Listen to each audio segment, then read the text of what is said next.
Hi, welcome to my YouTube channel. ഇന്ന് നമുക്കൊരു day in my life വ്ളോഗാണ്. ഒന്ന് സൺഡേ നമുക്ക് പ്രത്യേകിച്ച് പരിപാടികളൊന്നുമില്ല. മെയിൻ ഒരു പരിപാടി എന്ന് പറയുന്നത് ജിമ്മിൽ പോകുക എന്നുള്ളതാണ്. അപ്പോൾ നമ്മളിപ്പോൾ ജിമ്മിൽ പോയിക്കൊണ്ടിരിക്കുകയാണ്. നമുക്ക് ഇവിടുന്ന് ട്രെയിൻ എടുത്തിട്ട് വേണം നമ്മുടെ ജിമ്മിലെത്താൻ വേണ്ടിയിട്ട്. ഇപ്പം ഞങ്ങൾ താമസിക്കുന്ന സ്ഥലത്തുനിന്ന് അത്യാവശ്യം ഒരു 10-15 മിനിറ്റ്സിൽ ഉള്ള ജിമ്മാണ്. അങ്ങനെ ജിമ്മിലത്തെ അധികം വീഡിയോസൊന്നും എടുത്തിട്ടില്ല, ബിക്കോസ് ഇന്ന് അത്യാവശ്യം തിരക്കുള്ള ദിവസമായിരുന്നു. അപ്പോൾ അധികം അങ്ങനെ വീഡിയോ എടുക്കാൻ നിന്നില്ല. പിന്നെ നമ്മൾ വീട്ടിൽ ഒരു ഉച്ചയായപ്പോഴേക്കും തിരിച്ചെത്തി. അപ്പോൾ തന്നെ നമ്മൾ വേഗം ഒരു സാലഡ് ഉണ്ടാക്കാമെന്ന് വിചാരിച്ചു. ഓൾറെഡി പ്ലാൻ ചെയ്തിട്ടുണ്ടായിരുന്നു, സൺഡേ നമ്മൾ ഉച്ചയ്ക്ക് സാലഡാണ്. ഇപ്പോൾ ഒരു ചിക്പി സാലഡ് വിത്ത് യോഗട്ട് ഗാർലിക് ഡ്രസ്സിങ്. ഭയങ്കര സിമ്പിളായിട്ട് ഉണ്ടാക്കാൻ പറ്റുന്നൊരു സാലഡാണ്.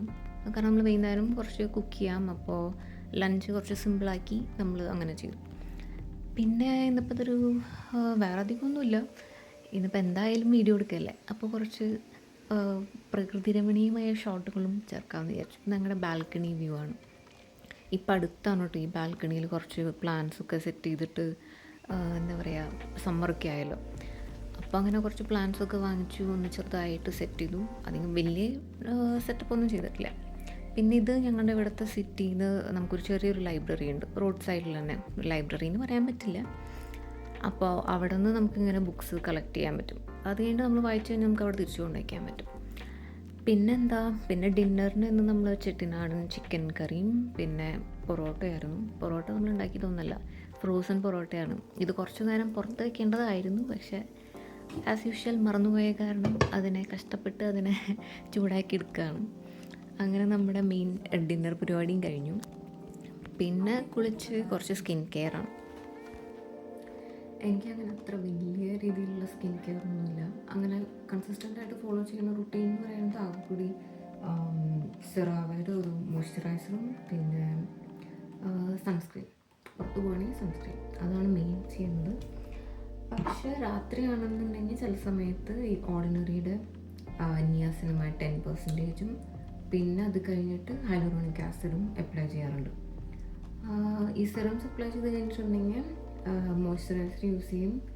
പിന്നെ രാവിലെ ഡേ ടൈമിലാണെന്നുണ്ടെങ്കിൽ ഇങ്ങനത്തെ സിറംസ് ഒന്നും അധികം യൂസ് ചെയ്യാറില്ല. ജസ്റ്റ് ഒരു ബേസിക്കായിട്ട് മോയ്സ്ചറൈസറും പിന്നെ സൺസ്ക്രീൻ, അത്രേ ഉള്ളൂ. പക്ഷെ ഇപ്പോൾ നമുക്ക് നൈറ്റ് ടൈം റുട്ടീനായ കാരണം ഞാൻ ഓൾറെഡി നയസനമൈഡ് അപ്ലൈ ചെയ്ത് കഴിഞ്ഞു.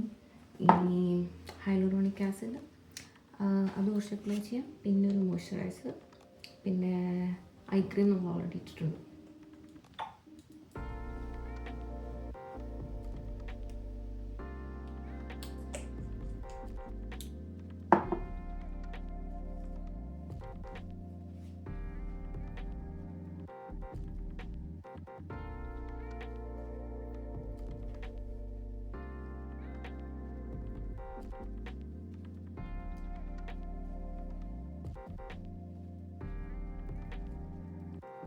ഞാൻ ഈ സ്കിന്നിൻ്റെ കാര്യത്തിൽ അത്ര എക്സ്പേർട്ടൊന്നും അല്ല കേട്ടോ.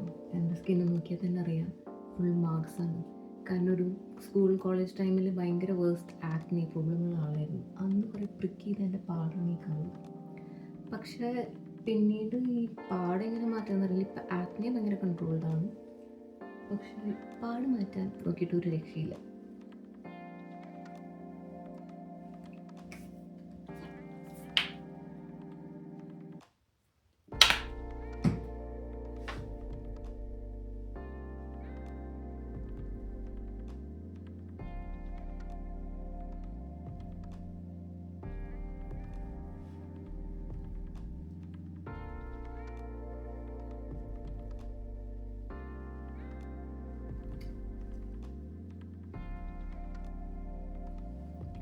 എബ്രോഡൊക്കെ ഉള്ള ആൾക്കാരുടെ മെയിൻ പ്രശ്നം എനിക്ക് തോന്നുന്നു ഡ്രൈ സ്കിന്നാണെന്ന്. എനിക്ക് നാട്ടിൽ കുറച്ച് ഓയിലി സ്കിന്നും ഇവിടെ ജർമ്മനിയിൽ വന്നപ്പോൾ ഭയങ്കര ഉൾട്ടായിപ്പോയി.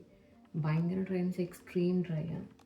അതിൽ എന്നെ ഇപ്പോൾ ഹെൽപ്പ് ചെയ്ത മെയിൻ സംഭവം എന്ന് പറയുന്നത് ഈ സെറാവയുടെ മോയ്സ്ചറൈസറും ക്രീമാണ്.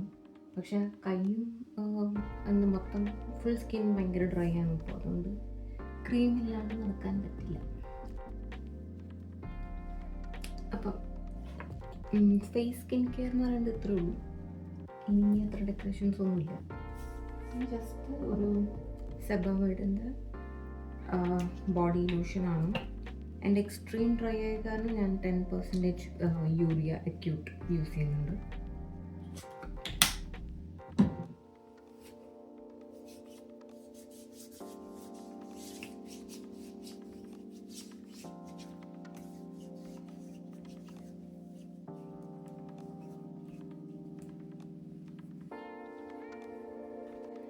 ഇനി സ്കിൻ കെയർ കഴിഞ്ഞ സ്ഥിതിക്ക് നമുക്ക് കുറച്ച് ഹെയർ കെയർ ഒന്നും ചെയ്യാം.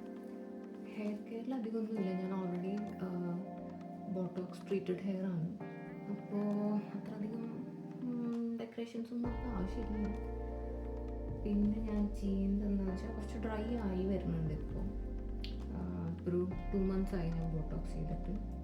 അപ്പോൾ കുറച്ച് ഹൈലൂറോണിക് ആസിഡും പിന്നെ ഏതെങ്കിലും ഒരു സിറം, ഞാനിപ്പോൾ ലോറിയലിൻ്റെ ഒരു സിറം യൂസ് ചെയ്യുന്നത്, അത് രണ്ടും കൂടി ജസ്റ്റ് ഒന്ന് മിക്സ് ചെയ്തിട്ട് ജസ്റ്റ് എൻസിലൊക്കെ അപ്ലൈ ചെയ്ത് കൊടുക്കും.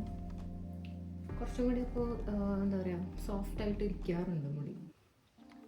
ഇതേ മുന്നേ മുടി ട്രീറ്റ് ചെയ്യാത്ത സമയത്ത്, അതായത് കെമിക്കൽസ് അല്ലെങ്കിൽ ബോട്ടോക്സ് കെരാട്ടിനൊന്നും ചെയ്യാത്ത സമയത്തും സാധാ ഹെയറിൽ ഇതുപോലെ തന്നെ ചെയ്യാറുണ്ട്. അപ്പോൾ അത്യാവശ്യം മാനേജബിളായിട്ട് തോന്നാറുണ്ട് ഈ ഹൈലൂറോണിക് ആസിഡും സിറം കൂടി മിക്സ് ചെയ്യുന്ന സമയത്ത്. കാരണം എൻ്റെ കുറച്ച് ഫ്രിസി വേവി ടൈപ്പ് ഹെയറാണ്.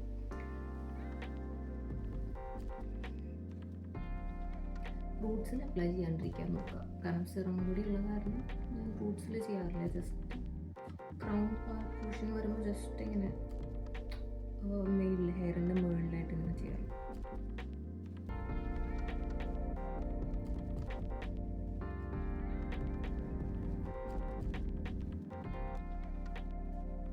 ഒരു കാര്യം കൂടി വിട്ടുപോയി, നമുക്ക് ലിപ്സിനുള്ളൊരു ക്രീം കൂടി. ഇത് ക്രീമല്ല കേട്ടോ, ലിപ് ബാം. ഇത് ഹൈഫൻ്റെ ആണ്.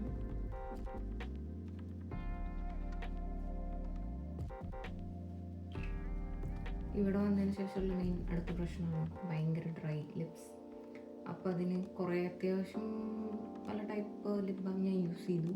അതിൽ കുറച്ചുകൂടി ബെറ്റർ ആയിട്ട് ഇപ്പോൾ എനിക്ക് തോന്നിയത് ഈ ഹൈഫൻ്റെ ലിപ് ബാമും പിന്നെ വിഷ് കെയറിൻ്റെ ഒരു ലിപ് ബാം. ഇത് ഞാൻ നാട്ടിൽ നിന്ന് വാങ്ങിച്ചതാണ് കേട്ടോ. ഇതിവിടെ കിട്ടാറില്ല, ഇവിടെ കിട്ടുന്നത് ഒന്നുമില്ല. പക്ഷെ ഇത് ഭയങ്കര എഫക്റ്റീവാണ്. അപ്പോൾ അത്രയൊക്കെ ഉള്ളൂ. If you like my video, please do like, share and subscribe. Thank you.